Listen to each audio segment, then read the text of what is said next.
신혜 감독님 너무 힘들게 모셔서 너무 반갑습니다. 네, 반갑습니다. 처음 이 영화에 대해서 듣기 시작한 건 2016년도였어요. 이 영화가 원래 아시는 분은 아시겠지만 일본의 만화에서 시작이 됐고요.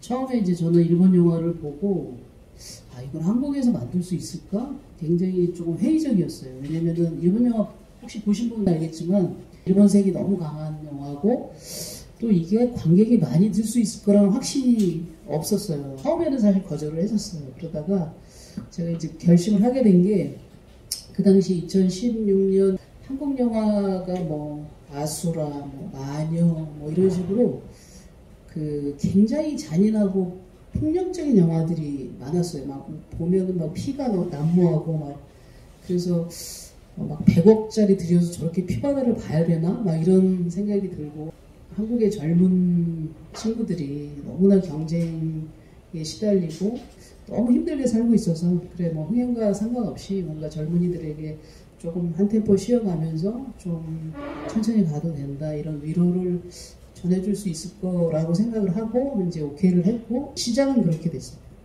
첫 번째는 이제 영화 속의 소재가 된 요리들 중에 이제 관객들이 그 의미를 좀 눈치채줬으면 좋겠다고 생각했던 것이 있으신지 하고, 두 번째는 이제 영화에서 타이밍이나 기다림에 대한 메시지가 있었는데 감독님 인생에서 이제 기억에 남는 타이밍 또는 기다림의 결과를 얻었던 순간이 있으신지 두 가지 질문해 보겠습니다.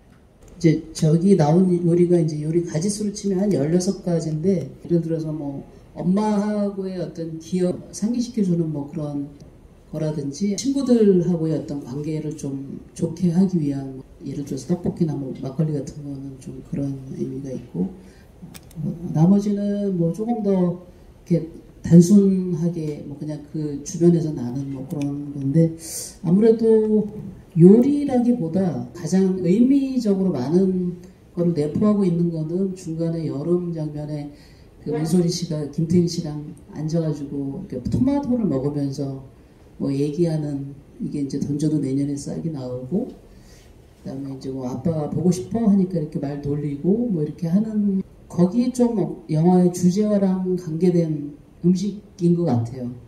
그리고 뭐 제 인생에서 기다림과 타이밍이라는 거는 그러니까 제가 이제 이 영화를 만들면서 젊은 관객들이 자기가 진짜로 원하는 삶이 무엇인가에 대해서 좀 생각을 했으면 좋겠다. 그래서 이제 회원도 그런 시간을 갖기 위해서 사실은 시골로 내려오게 된 거고 시골에 내려오게 되면서 이제 엄마하고의 화해도 하고 남자친구하고의 어떤 깔끔한 작별도 하고 그 다음에 이제 뭐 자기의 앞길에 대한 방향도 설정하고 뭐 이런 거였을 것 같은데 저는 평범하게 이렇게 뭐 중학교, 고등학교 나오고 대학교 나오고 그런 사이에 약간 일탈의 시간이라고 해야 될까? 그런 시간이 있었어요. 그러니까 고등학교 3학년 때 학교를 그만두고 그 그만둔 해를 포함해서 한 3년 정도를 제가 아무것도 안 하고 좀 쉰 적이 있었거든요. 대학을 친구들보다 좀 2년 늦게 들어갔는데 그 시간이 뭔가를 그러니까 여기 뭐 엄마가 이제 그 딸한테 그러잖아요. 모든 것이 타이밍이다. 요리도 타이밍이고 모든 것이 타이밍이다라고 했는데 사실은 제가 이제 고등학교 그만두고 집에서 이렇게 허송세월 남들이 보기엔 무의도식을 한 거죠. 친구들은 이제 대학을 다니고 있었고 저는 집에서 뒹굴뒹굴 놀면서 책 보고 있었는데 그런 시간들이 남들이 보기에는 뭐 굉장히 얼마나 한심했을까 그런 생각이 드는데 그 시간 동안 제가 읽었던 책들, 제가 했던 생각들, 그때 느꼈던 감정들 뭐 이런 것들이 결국 제가 나중에 영화 하는데 도움이 분명히 됐다라고 돌이켜서 생각해보면 그렇거든요. 그래서 이제 그 시간들은 약간 뭐 무의미한 시간이 아니라 말하자면 이제 뭐 어떤 된장이나 고추장처럼 숙성할 수 있는 그런 시간들이었던 것 같아요. 그리고 그거랑 비슷한 맥락으로 제가 이제 영화를 해야 되겠다라고 딱 결심한 게 84년도인데 84년도에는 한국 영화 산업이 지금처럼 이렇게 기회가 많았던 것도 아니었고 특히 이제 여자 감독이 여자로서 이제 감독을 한다라고 했을 때 그게 성사 가능성이 있을지 굉장히 확률이 낮은 때였어요. 그리고 제가 84년도에 결심하고 데뷔를 한 건 96년도니까 불교식으로 하면 어떤 원을 세우고 그거를 이제 달성하기까지 12년이 걸렸는데 그 시간도 비슷한 시간이었던 것 같아요. 다만 이제 내가 감독이 되는 것이 진짜 원했던 것이라는 출발 그 선은 굉장히 분명했었고 그거를 중간에 어떤 어려움 때문에 포기하지 않았던 그 보호막 속에서 그래도 12년이라는 굉장히 오래 숙성된 그런 기간들 그러니까 뭐 어떤 말씀하신 타이밍이 뭐 이렇게 딱 결정적인 그런 날카로운 타이밍이 아니라 아주 오랫동안 숙성됐던 뭐 그런 시간들이었던 것 같아요. 엄마가 아이가 고3일 때 떠났을 때 어떤 인생을 살고 싶어서 아이를 두고 갔는지 궁금했고요. 마지막에 문이 열린 틈을 보고 미소짓게 되잖아요. 개인적으로 엄마가 돌아와서 만나는 제 장면이 생략된 거였으면 하는 기대가 있어서 두 가지 여쭤보고 싶었어요. 일본 버전에서는 엄마가 딸이 중학교 때 떠나요. 그리고 외국인 남자친구가 있고 한국 관객들이 용서를 안 할 것 같더라고요. 중학생 딸을 두고 떠난다라고 하면. 그래서 떠나긴 떠나야 되는데 언제 떠날까. 그래서 한국은 딱 대학교 수능이 합격이 결정되고 떠나면 좀 낫지 않을까. 그래서 이제 엄마가 그때 떠나는 타이밍은 그런 거고요.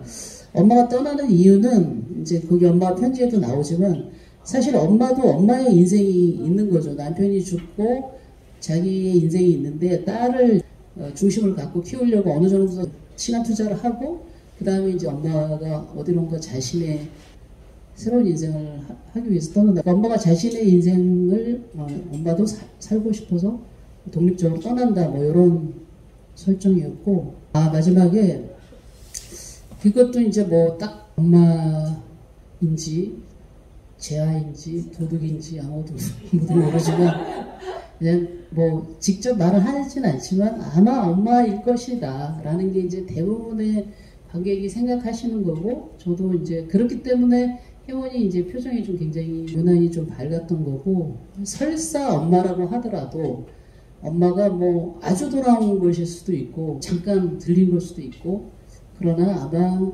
거의 굉장한 확률 이상으로 엄마일 것이다 라는 걸 간접적으로 표현을 한 겁니다.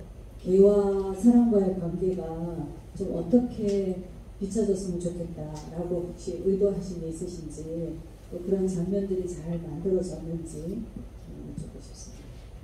계속 원작 얘기를 안 할 수가 없는데 원작을 한국식으로 각색할 때 이제 일본의 농촌의 치안과 한국의 농촌이 굉장히 좀 다르다라고 해야 되나?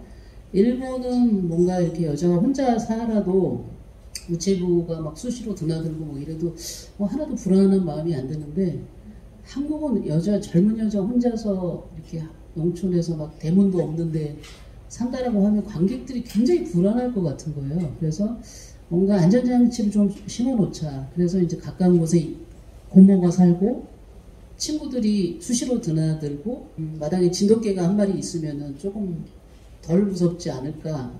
처음에 출발은 단순한 그런 의미에서 출발을 했던 거고요. 또 강아지의 관계대, 동물의 관계에 대해서 아마 제아가 했던 대사 중에 강아지 전달해 주면서 모든 온기가 있는 생명은 의지가 되는 법이야 라는 대사가 있어요. 그게 이제 아마 제가 동물을 통해서 그 관객들한테 전하고 싶었던 메시지였던 것 같고 그 눈썰미가 좀 좋으신 관객들은 알 텐데 거기 강아지가 아역 강아지가 있고 성인 강아지가 있어요. 그래서 먼저 성인 강아지를 먼저 찍었어요. 그 친구도 카라를 통해서 그 입양이 됐던 친구인데 이제 큰 애부터 먼저 찍으니까 그 아역 배우가 필요했던 거죠. 그래서 그 아역 강아지를 이제 어떻게 구할까라고 했을 때 한 2개월 된 강아지를 한 달 정도 가까운 지방으로 누가 보내서 그렇게 할 만한 사람은 없었기 때문에 그러면은 유기견 보호소에서 강아지를 입양을 해서 촬영을 하고 입양을 보내자라는 이제 계획하에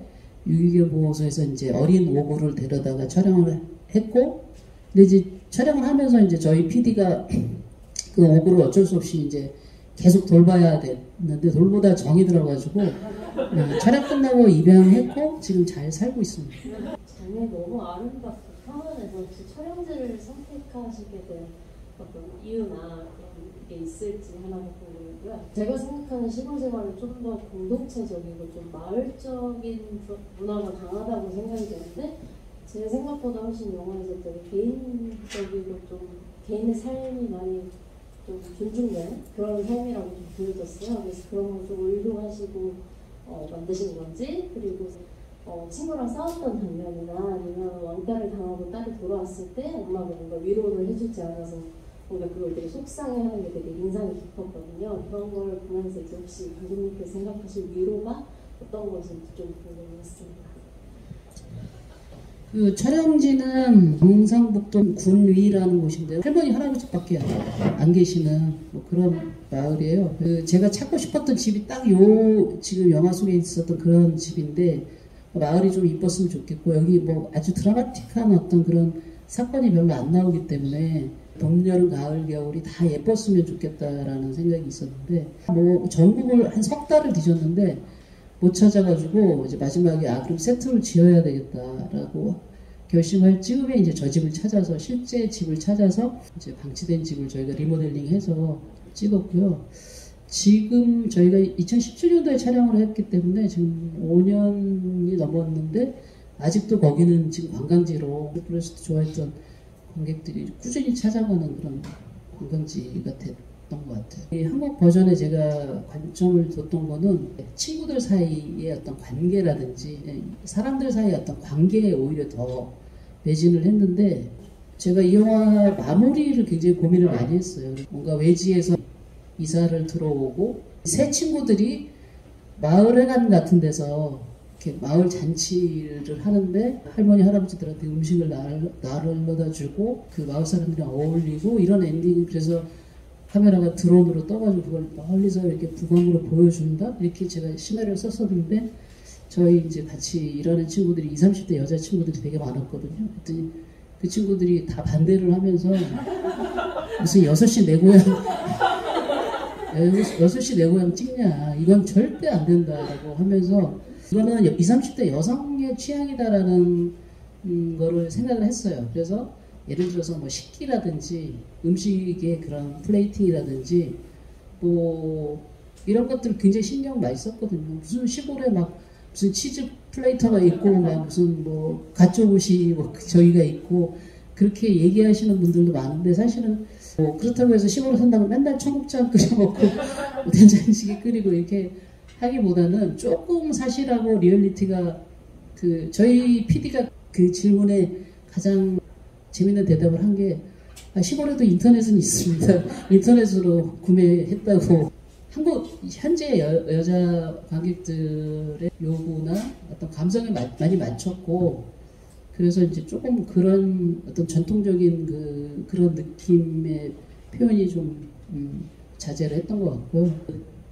중간에 왜 가을쯤에 그 평상에서 은숙이가 직장생활에서 있었던 그 불평을 얘기했을 때 그 친구가 혜원이가 뭐라고 들어주는데 자기 편 안 들어준다라고 해서 막 화내고 갔잖아요. 뭐 어떤 식의 위로는 마음이 상한 사람의 말을 그대로 들어주는 아무 어떤 반론을 하지 않고 그대로 들어주기만 하는 것도 큰 위로가 될 수 있지만 이제 이게 어린 아이일 경우에 은숙이 엄마가 그냥 그랬어? 뭐 이렇게 속상한 일이 있었어? 막 이렇게 얘기하고 끝나는 것보다는 뭔가 그 아이가 다음에 그런 같은 일이 일어났을 때 조금 더 지혜롭게 대처할 수 있게 기준을 말해주는 게 저는 좀 더 성숙한 위로라고 생각을 했거든요. 그래서 어떤 것도 다 위로가 될 수 있는데 아마 아이기 때문에 엄마가 더 길을 제시해 준 게 아닐까 그렇게 생각을 해요.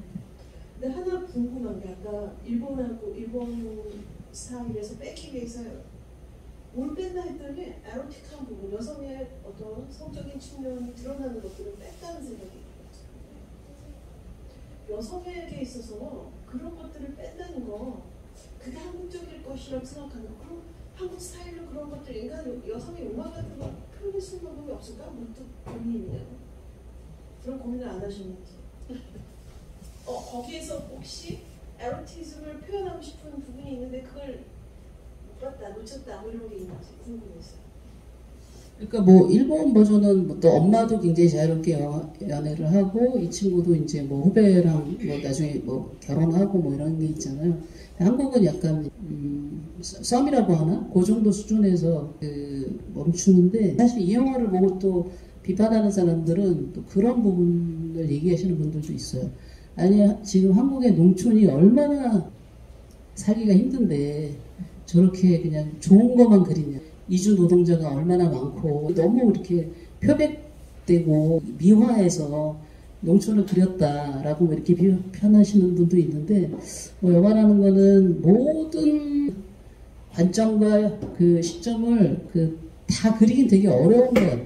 그래서 저 같은 경우는 농촌의 현실을 그리려고 했던 게 아니고 젊은이들이 뭔가 그 혜원이라는 친구가 자기가 자랐던 고향에 가서 자기의 어떤 시간을 찾는 그 부분에 좀 집중을 했고 그래서 이제 처음에는 관계를 좀 더 발전시키는 것이 영화에 도움이 될까라고 생각을 했을 때 저는 그냥 어쨌든 주제를 표현하는데 그 지금 정도의 수위가 딱 오히려 더 적당할 것이다라고 생각을 했던 거지 말씀하신 대로 뭐 에로티시즘을 표현하는 데 있어서 뭔가 한국과 일본의 차이라든가 혹은 뭐 감독이 그런 거 별로 안 좋아해서 그런 건 아니었던 것 같고 어떤 전체적인 영화의 결이라고 해야 되나?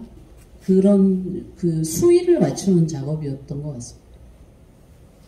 감독님이 생각하실 때는 이제 20대 굉장히 실패를 딛고 일어나는 친구들 이런 친구들에게 이 요리가 주는 의미는 뭘까? 처음에 이 영화가 나왔을 때 마케팅 팀에서 이제 지금 말씀하신 대로 소확행 퇴사 권장 영화, 그런 거를 되게 많이 카피로 썼는데 회사를 다니지 말라 혹은 다 같이 시골에 가서 살자 이런 건 아니었어요. 그 삶이 어떤 거든지 그게 자기가 원하는 삶인지 자기 주도적인 어떤 삶에서 자기가 또 어떤 그런 작은 즐거움이나 어떤 행복감을 찾아내는 것도 다 사람마다 다르니까 그것도 다 자기가 해야 되는 역할이거든요. 그래서 이제 그런 얘기를 좀 하고 싶었던 거고 음식에 관한 거는 처음에 이제 혜원이 편의점에서 남은 음식을 먹다가 이제 쉬어가지고 이렇게 뱉으면서 친구가 이제 왜 내려왔니? 그랬더니 배고파서 이렇게 했다라고 했잖아요. 요즘에 젊은 친구들은 엄마가 해주시는 밥보다 햇반이 더 맛있대요.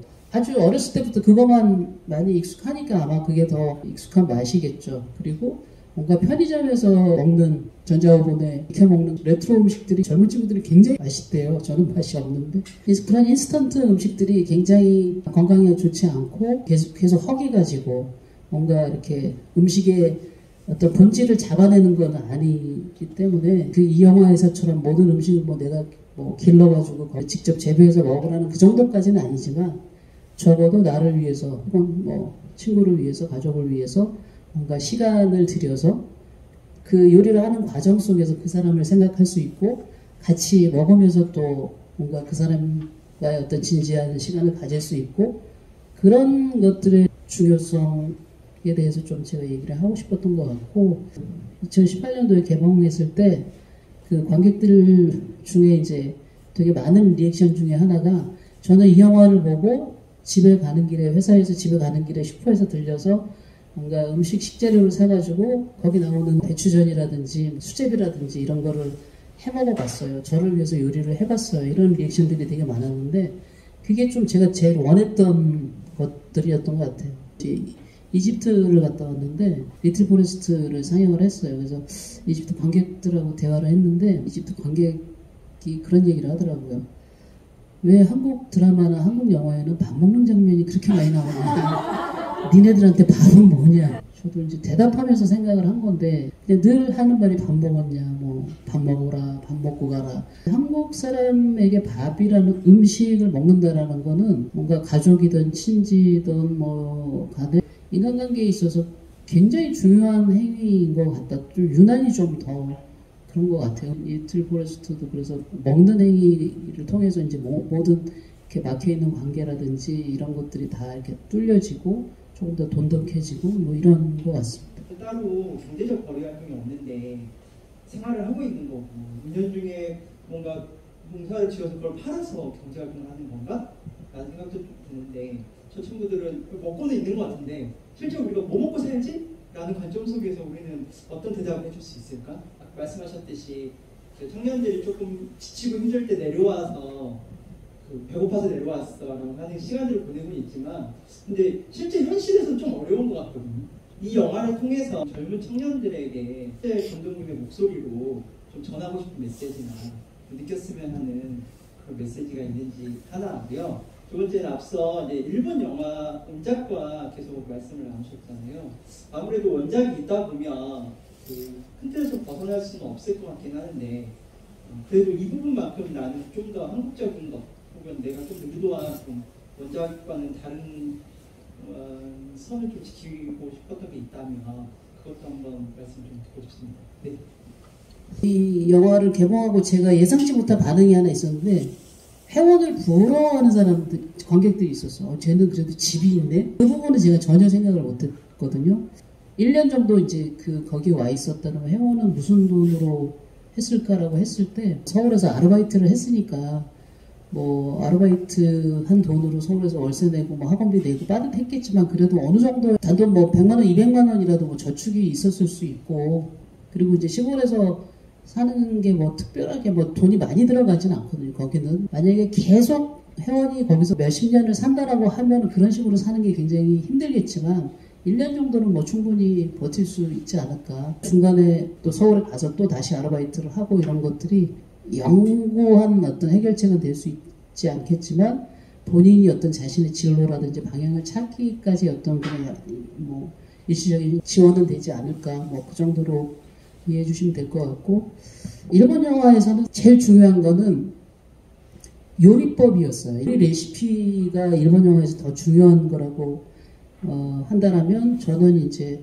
그런 요리나 어떤 작물 재배의 어떤 방법 이런 거보다는 회원이라는 그 삶에서 방향을 잃고 지친 어떤 친구가 어떤 과정을 통해서 다시 살아가 에너지를 얻는가 충전의 에너지를 얻어서 다시 앞으로 나갈 수 있는지 그 단계에 대해서 저는 좀 집중을 했고 거기에 대해서 이제 관객들이 같이 공감해 주기를 바랬던 것 같아요. 주인공 여주가 엄마의 감자빵하고 다른 레시피를 제가 만들었다고 그러잖아요. 그거 보면서 또 엄마도 또 자기는 자기의 삶을 이제 찾아가겠다.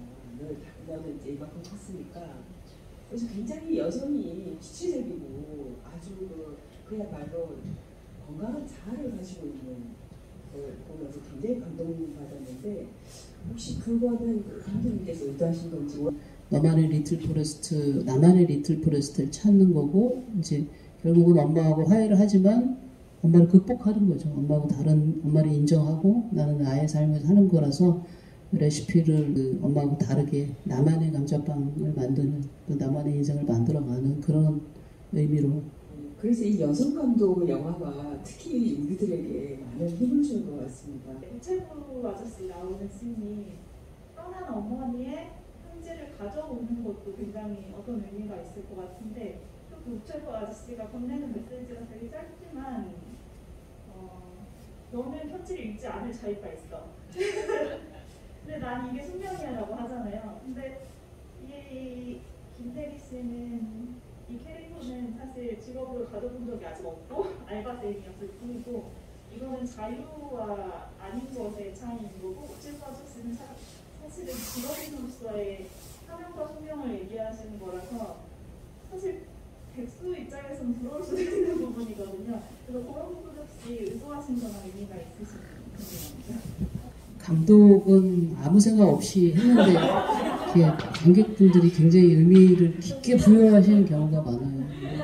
거기 이제 우체부 역할을 맡은 박원상이라는 배우가 여기서 또 딱히 할 배역이 많지가 않아서 우체부를 했고 이제 뭐 아마 그 대사 같은 경우도 거의 애드립에 가까운 뭐 그런 거였었고 이 영화가 큰 사건이 있는 영화가 아니다 보니까 어떤 영화적인 재미라고 했을 때 시각적으로 좀 굉장히 좀 색감이나 시각적으로 되게 예뻤으면 좋겠다라고 했는데 이제 자연이 거의 다 한 거죠. 자연 중에 그런 부분들을 포착해낸 거고 그다음에 이제 뭐 사운드 그냥 뭐 요리를 하는 소리라든지 어떤 자연에서 오는 소리라든지 음악이라든지 이런 들리는 청각적인 부분도 되게 많이 신경을 썼고 뭐 대사도 이제 어쨌든 그런 뭐 김태리 씨 나레이션에서 오는 뭐 그런 것도 있지만 뭔가 이렇게 엄마의 편지라든지 뭔가 나레이션을 독백을 통해서 뭔가 주제를 문학적으로 좀 전달하는 부분도 있었고 뭐 대사의 재미 같은 것들을 조금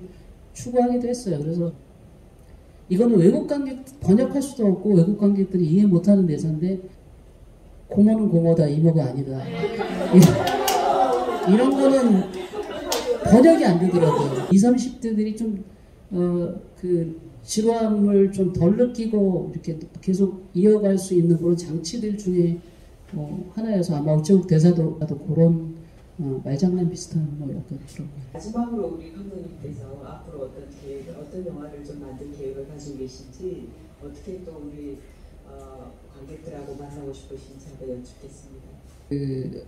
초창기에는 이제 뭐 제가 하고 싶은 이야기, 제가 하고 싶은 주제들을 했었는데 이제 우생순 이후에는 제가 시나리오를 완성하기도 전에 다른 프로듀서나 이렇게 제작자들이 이거 좀 같이 해봅시다 하는 것들 중에 좀 그래도 제가 같이 할 수 있는 작품들 위주로 이렇게 쭉 진행을 하다 보니까 약간 필모그래피가 막 뭐 굉장히 널뛰고 있어요. 그래서 리틀 포레스트 다음에 제가 내년 1월 18일에 개봉할 건데 교섭이라는 영화가 있어요.